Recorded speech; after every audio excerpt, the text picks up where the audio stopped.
Saludos mis compañeros ARCs, los saluda su servidor Silo y el día de hoy continuaremos con la historia de la primera temporada del Phantasy Star Online 2. Si no vieron la primera parte, el link está en la descripción del video. Dicho esto, continuamos. Capítulo 4, Génesis Rota.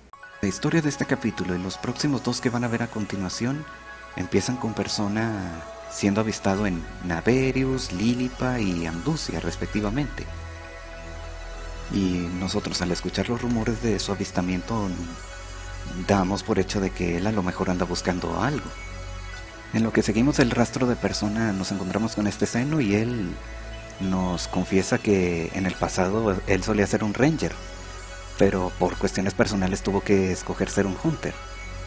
Aquí pues todos los fans pues asumimos, pues fue por su novia Echo el por qué se volvió hunter, para andarla protegiendo. Y además nos confiesa que siente empatía por nosotros en el hecho de que nosotros le recordamos a él cuando él era un novato y nos da consejos acerca de que siempre hay que ayudar a los demás, trabajar en equipo y siempre tener en mente una razón de por qué pelear. En lo que investigábamos nos encontramos con Patty T y ellas nos hablan de un herrero que participó en una guerra de hace 40 años contra los Darker. Dicho herrero creó las armas Génesis, armas con habilidades únicas que usan el Consejo de los Seis, que son los altos mandos de los ARCs. Y dada la actual crisis de los Darkers, muchos ARCs han acudido con él a solicitarle que haga nuevas armas, pero él simplemente anda muy desanimado, no tiene ninguna motivación para trabajar. Y este Sig nos hace el comentario de que a menos que traigas algo que me inspire a volver a trabajar, mejor desiste que solo vas a perder tu tiempo conmigo. Ya dándonos la vuelta en el área comercial, aceptamos el contrato de un estudiante llamado Rollo, que él nos comenta que él siempre le ha llamado la atención a Verius por el hecho de que es el planeta donde entrenan los ARCs, pero no hay información al respecto. Y además a él le llamó la atención la forma en la que la tundra está conectada con el resto del planeta.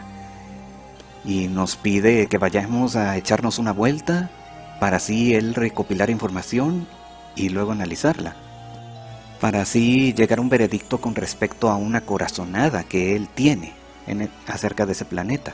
Ya dando una vuelta en la tundra escuchamos un sonido y en eso nos encontramos con Persona.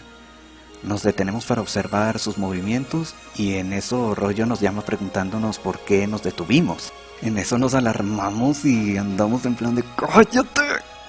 Ya habiendo pasado ese momento le preguntamos a Rollo si captó el ruido que escuchamos, a lo que él nos responde que no tiene nada.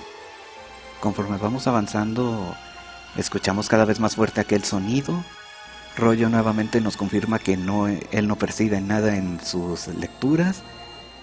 Y en eso vemos un cristal, el cual a Rollo le saca de onda qué está haciendo eso aquí.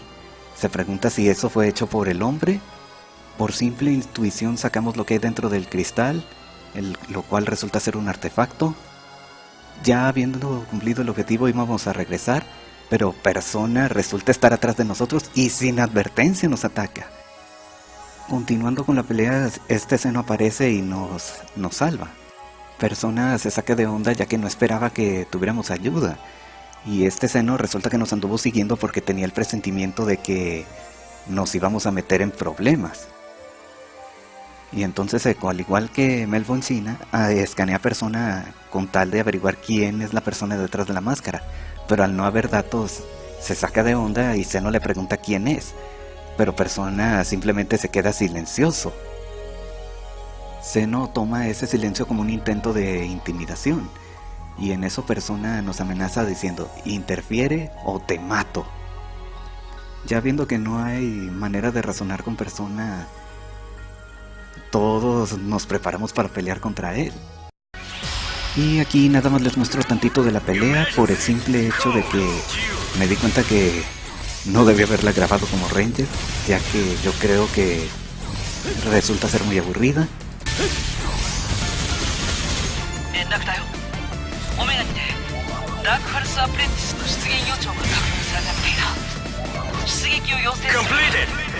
Mientras estábamos peleando, el artefacto repentinamente reacciona y Persona acaba distraído por eso, y en ese instante Zeno aprovecha y le da un buen trancazo. Zeno hace el comentario de que ese golpe destrozó su arma, pero a cambio causó un impacto en Persona. Y entonces él se va como todo supervillano diciendo volveré, y se larga. Ya calmándose las cosas, este rollo confirma que obtuvo la información que buscaba y le hace la pregunta a Zeno de cómo supo que nosotros andábamos aquí. Zeno simplemente responde que un buen maestro siempre está al tanto de los movimientos de sus pupilos. Y esta Echo resalta que ella fue quien nos rastreó y no Zeno como quería hacernos creer. Y este Zeno respondió, vamos, no me hagas ver mal ante mi aprendiz. Capítulo 5. Objeto escondido en las arenas. Lo que andamos explorando los túneles nos encontramos con esta Fourier, que ella nos hace el comentario de que ha tenido dificultades para hacer contacto con los Lillipans, ya que ella cada que intenta acercarse a ellos siempre huyen. Y en eso nosotros nos acercamos sin miedo hacia esos pequeñines. Fourier se queda sorprendida con respecto a que cómo es que nosotros no tenemos problemas en acercarnos a ellos y ella sí. Después de ver de cómo nos acercamos, Fourier se percata de que el problema que ella tenía era el simple hecho de que sentía miedo de fracasar. Ya al comprender por qué estaba fracasando, ella de inmediato se dispone a comprender el lenguaje de los Lillipans. Y como habrán escuchado, eso es todo lo que pueden decir. No es un chiste, pero Fourier se percata de que la clave en el lenguaje de los Lillipans es simplemente el ritmo en el que hablan y el tono de voz que usan. En lo que continuamos explorando los túneles nos encontramos con esta Melfonchina, quien está herida. Nos alarmamos de inmediato preguntándole que si está bien, y en eso ella simplemente responde que no deberemos preocuparnos por ella. Y en eso llega Jetemhard y aquí descubrimos que la relación que tienen ellos dos es desafortunadamente la típica relación del novio golpeador. Jetemhard al vernos con ella nos dice que no nos metamos en sus asuntos. Y bueno, al menos para mí, si ves este cinema con tu personaje siendo hombre, pues da la impresión de que Jetemhard tiene miedo de que le lleguemos a bajar a Melfonchina. Más tarde nos encontramos con este Afin, a quien le decimos que estamos buscando el fragmento de un arma. En eso Afin no duda en apoyarnos. El momento es simplemente que si él nos apoya quizás haga progreso con su búsqueda personal. En este punto Afin nos confiesa que la razón de por qué se unió a los ARKs es para poder buscar a una persona especial para él, ya que desapareció años antes de los acontecimientos de este juego. Avanzando por los túneles encontramos un escrito, el cual pues nosotros no entendemos nada. Mientras observábamos los símbolos, Fourier nos encuentra acompañada de un par de Lillipans y también le hacemos el comentario de que estamos buscando el fragmento de un arma, y los Lillipans reaccionan ante los símbolos que están escritos y nos tratan de guiar. Pero los Lillipans se van en medio de los escombros y nosotros no podemos pasar. Y sin dudarlo, Fourier vuela a esos escombros con su bazooka. Y en eso Afin reacciona, ¿qué te volviste loca o que no tienes miedo de que los túneles se vayan a derrumbar?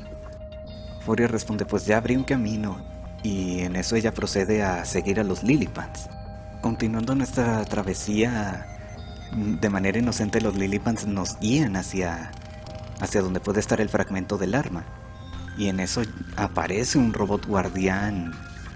Fourier, traduciendo lo que dicen los Lillipans, nos comenta que el robot no nos va a atacar mientras no nos acerquemos, pero desafortunadamente hay que derribar al robot para poder conseguir el fragmento de esa arma.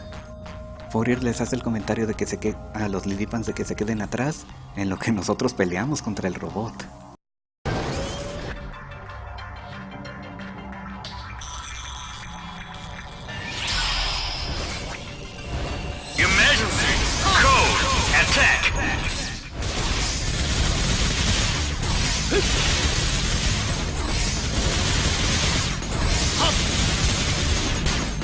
Hop!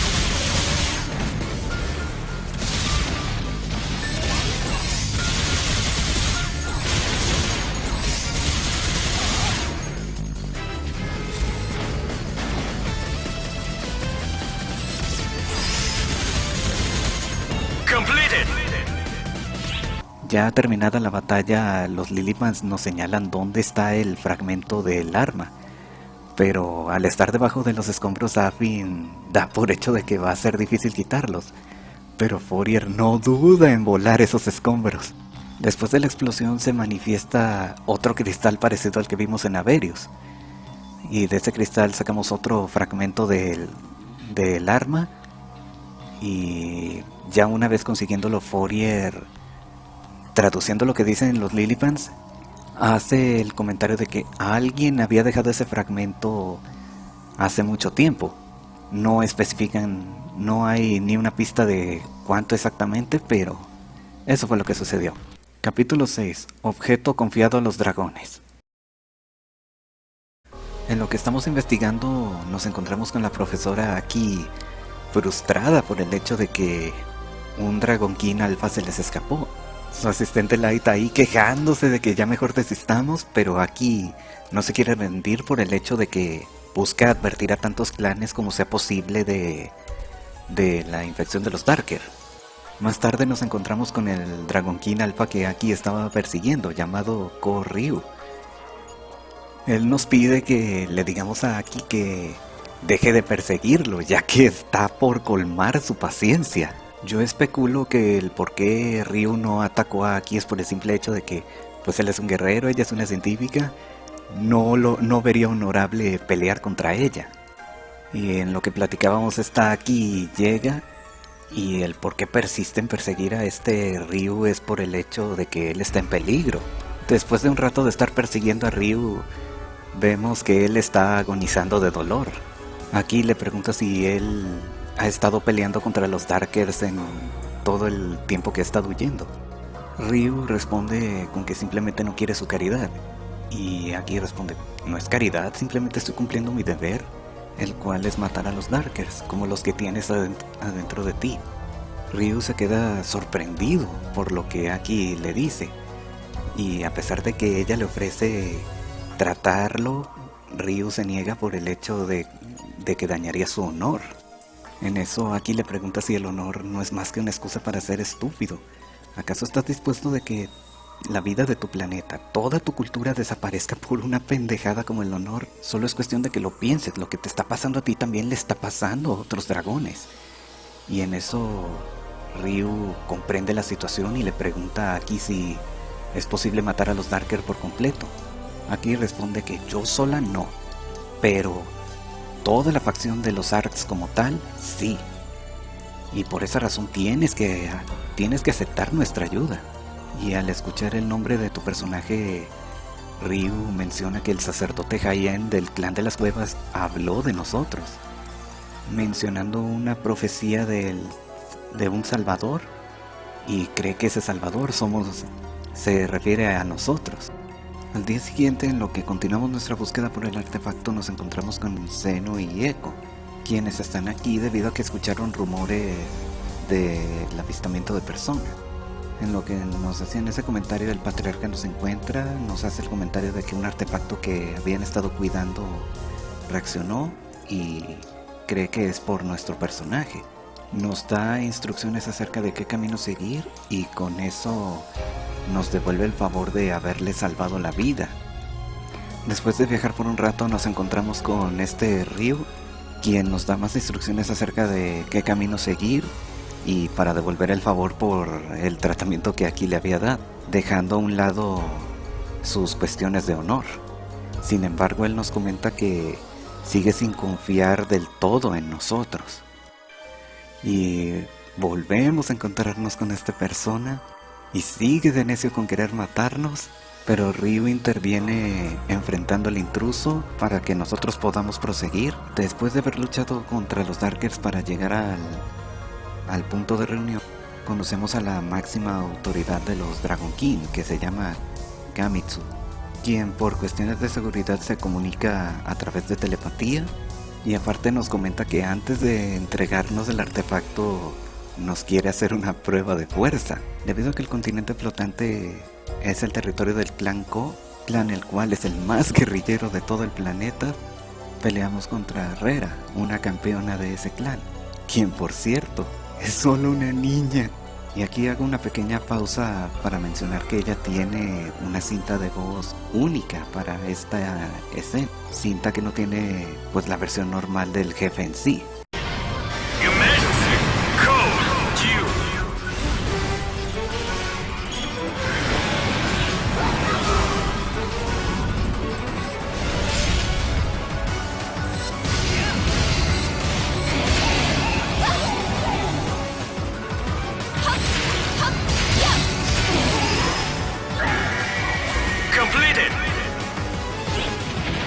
Acabando la pelea, Kamitsu le dice a Reera que cumplió con el cometido de mostrar las verdaderas intenciones de nosotros.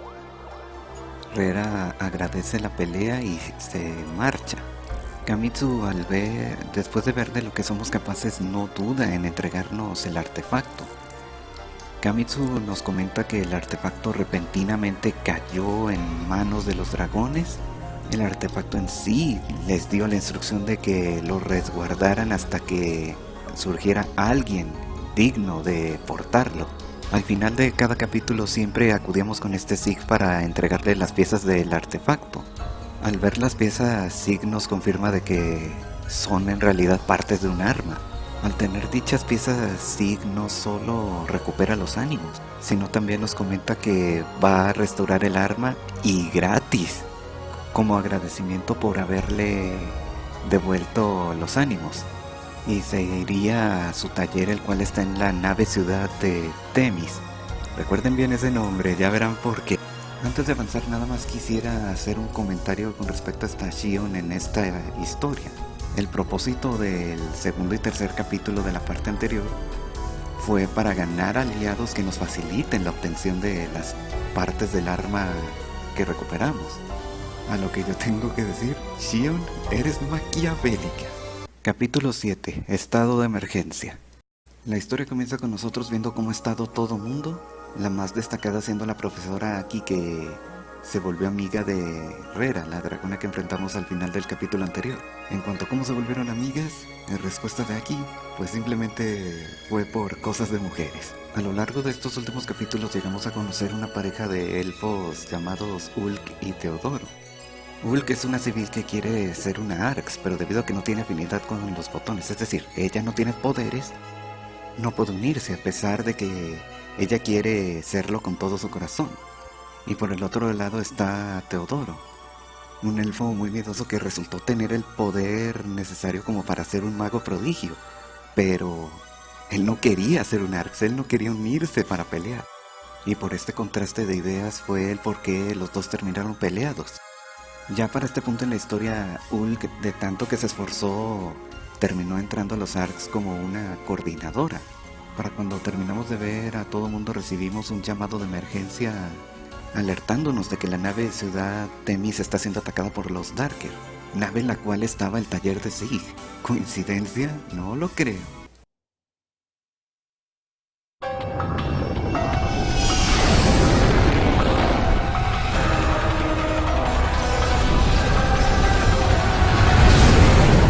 Y como pudieron ver, los Darker llegaron por medio de una tormenta espacial. Podemos ver cómo toda la ciudad se ha vuelto en una zona de guerra. Y recibimos órdenes de que tenemos que matar a todos los Darkers que veamos. Al llegar a la zona de desastre nos encontramos con esta Melfonsina, quien fue asignada para apoyar en el combate contra los Darkers. Ella nos comenta que Jetempar fue asignado a otra área de la ciudad, por lo que ella se va a quedar con nosotros. En lo que avanzamos podemos ver cómo los Darker infectan cada defensa que hay por la ciudad, desde aquellas plataformas que dañan todo lo que esté cerca hasta torretas. Se puede apreciar cómo las calles andan infestadas de Darkers y como si fuésemos control de plagas tenemos que estar erradicándolos. Hasta inclusive llega un punto en el que los Darker vuelan una nave y tenemos que protegerla en lo que el piloto hace las reparaciones necesarias. Y para empeorar su situación, una cucaracha aparece para dificultar las cosas. Después de un rato de pelear contra esa cucaracha y continuar defendiendo la nave de los Darker, pues eventualmente la llegamos a salvar. En lo que continuábamos limpiando la ciudad, nos encontramos con este Regias, un miembro del Consejo de los Seis, es decir, uno de los líderes de los Arcs. En lo que nos andamos presentando ante él, nos hace el comentario de que ya nos ha visto a nuestro personaje en algún lado antes. Recuerden bien este dato porque con Reyes ya van dos personajes que dicen eso. El primero siendo Zeno, en el final descartado del primer capítulo. Reyes le pide ayuda a Melfonsina para dirigir la evacuación de los civiles, por lo tanto nos dejan solos. En lo que continuamos limpiando la ciudad por nuestra cuenta, nos volvemos a pelear contra otra cucaracha y luego nos peleamos contra una hormiga gigante. Bueno, creo que es una hormiga, ya que yo nunca le hallé forma a este insecto. Y como pueden ver, este bicho se la pasa dejando caer rayos por todas partes. Duramos un rato peleando contra este bicho hasta que eventualmente lo matamos. Recibimos el comunicado de que la ciudad ha sido limpiada de los Darkers. Las alertas ya cesaron, declarando toda esta situación como una misión cumplida. Después de todo el alboroto acudimos a ver a este Sig y nos hace el comentario de que el arma que estaba reparando la robaron en medio de todo el caos. Él se siente muy avergonzado debido a que nosotros le confiamos el arma y él terminó perdiéndolo. En lo que restauraba el arma, Sig nos comenta que no dejaba de sentir que alguien lo estaba observando. Al final él no deja de sentir que todo lo que acaba de pasar ahorita fue planificado, como si algo malo estuviera a punto de pasar. Días después nos encontramos a este Teodoro, muy deprimido por cierto, debido a que Hulk murió en combate en lo que duró toda la invasión de los Darker en la nave ciudad. Él hace el comentario de que ella tanto que anhelaba ser una ARX y terminó muriendo en su primera misión. Y aquí vemos cómo Teodoro es invadido por el remordimiento, por el hecho de que la última vez que vio a su novia terminó en conflicto. Y aquí vemos cómo Teodoro comienza a caer en la locura con un rencor anormal hacia los Darker. Y con esto concluyo la segunda parte de la historia de la primera temporada. Ya estoy trabajando en la tercera y última. Estoy abierto ante cualquier crítica. Si les gustó, suscríbanse y comenten. Y con esto se despide su servidor Silo.